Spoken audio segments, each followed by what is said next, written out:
एक व्यक्ति ने एक खूबसूरत महिला से शादी किया था और दोनों की जिंदगी बढ़िया से बीत रही थी।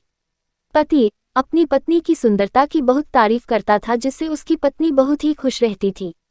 समय बीतता गया और एक दिन पत्नी की त्वचा में बहुत जलन हो रहा था। उसके बाद पत्नी अपनी त्वचा की टेस्ट कराती है तो पता चलता है कि कुछ महीनों के अंदर ही उसके शरीर की त्वचा पूरी तरह से काले रंग की हो जाएगी। इसके बाद पत्नी घबरा जाती है और सोचती है कि अगर मेरा शरीर आकर्षक नहीं होगा तो मेरा पति मुझे छोड़ देगा, क्योंकि वह उसे शरीर की सुंदरता पर ही खुश रहता था।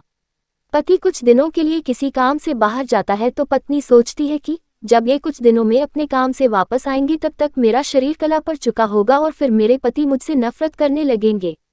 वह भी अपने पति से प्यार करती थी और यह नहीं चाहती थी कि उसकी बदसूरत शरीर की वजह से उसका पति उसे छोड़ दे। इसलिए वह खुद की आत्महत्या करने के बारे में सोचती है, क्योंकि वह अपने पति के बिना नहीं जी सकती थी। जैसे ही वो फांसी लगाने वाली होती है तभी उसका पति आता है और उसे फांसी लगाने से रोक लेता है। उसके बाद अपने पत्नी से फांसी की वजह पूछता है। फिर पत्नी पूरी कहानी बताती है। उसके बाद उसका पति कहता है कि मैं तुम्हारे शारीरिक सुंदरता पर नहीं फिदा हूँ, बल्कि तुमसे सच्चे दिल से प्यार करता हूँ। चाहे तुम्हारे शरीर का रंग काला है या गोरा, इससे मुझे कोई फर्क नहीं पड़ता है। ये सुनने के बाद उसकी पत्नी फांसी नहीं लगाती है और अपने पति के गले लग जाती है। 2 अमर प्रेम रोमांटिक लव स्टोरीज।